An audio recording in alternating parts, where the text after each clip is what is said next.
নমস্কার। অ্যাস্ট্রো বার্তা উইথ পল্লবীতে আপনাদের প্রত্যেককে স্বাগত জানাই। আমি পল্লবী। আশা করি আপনারা প্রত্যেকে খুব ভালো আছেন। আগামী 2রা জুন 2026 বৃহস্পতি কর্কট রাশিতে প্রবেশ করতে চলেছেন। বৃহস্পতি কর্কট রাশিতে 31শে অক্টোবর 2026 পর্যন্ত অবস্থান করে থাকবেন। কর্কট রাশিতে বৃহস্পতি উচ্চস্থ হয়ে থাকেন।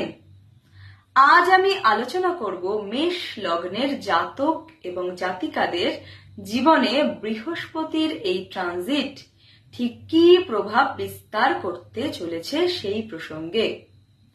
মেষ লগ্নের অধিপতি গ্রহ মঙ্গল। এটি একটি অগ্নি তত্ত্বের চর প্রকৃতির রাশি। মেষ লগ্নের জাতক এবং জাতিকারা অত্যন্ত উদ্যমী এবং সাহসী মানসিকতার হয়ে থাকেন। এরা যে কোনো কাজে ঝুঁকি নিতে ভীষণ পছন্দ করেন। রিলেশনশিপের ক্ষেত্রে এরা যথেষ্ট লয়াল হয়ে থাকেন, তবে বেশ কিছু ক্ষেত্রে এরা পার্টনারের প্রতি অত্যন্ত পজিটিভ হয়ে থাকেন। এরা খুব সহজেই রেগে যান এবং সহজেই এদের রাগ কমেও যায়।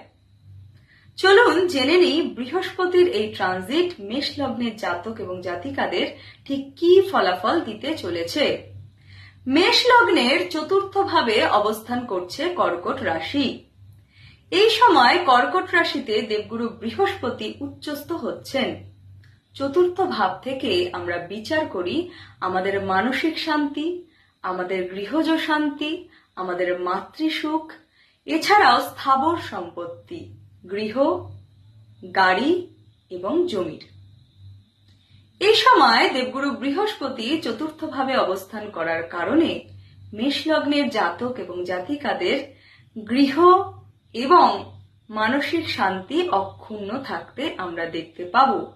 এদের মায়ের সাথে এই সময় যথেষ্ট সুসম্পর্ক বজায় থাকবে। নতুন বাড়ি, গাড়ি বা জমিতে ইনভেস্টমেন্ট করলে এই সময় অত্যন্ত শুভ হবে।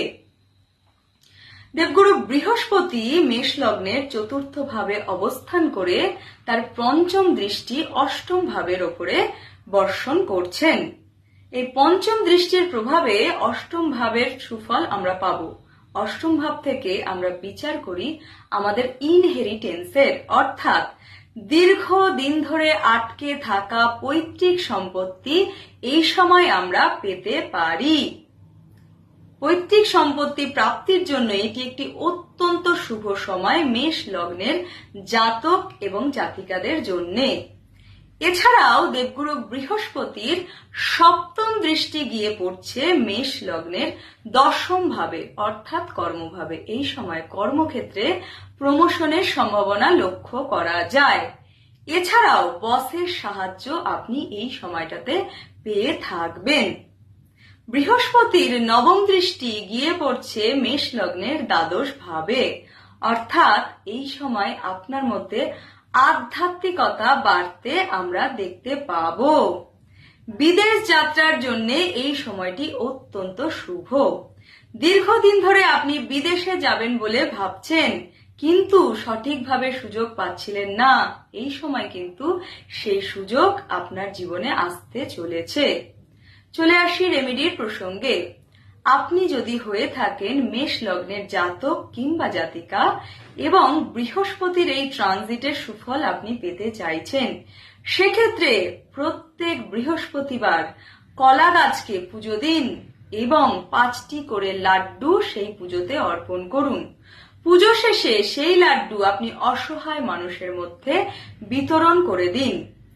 এছাড়াও আপনি বৃহস্পতির বীজ মন্ত্র প্রতিদিন জপ করুন এবং নিজের সাথে একটি হলুদ রঙের রুমাল ক্যারি করুন।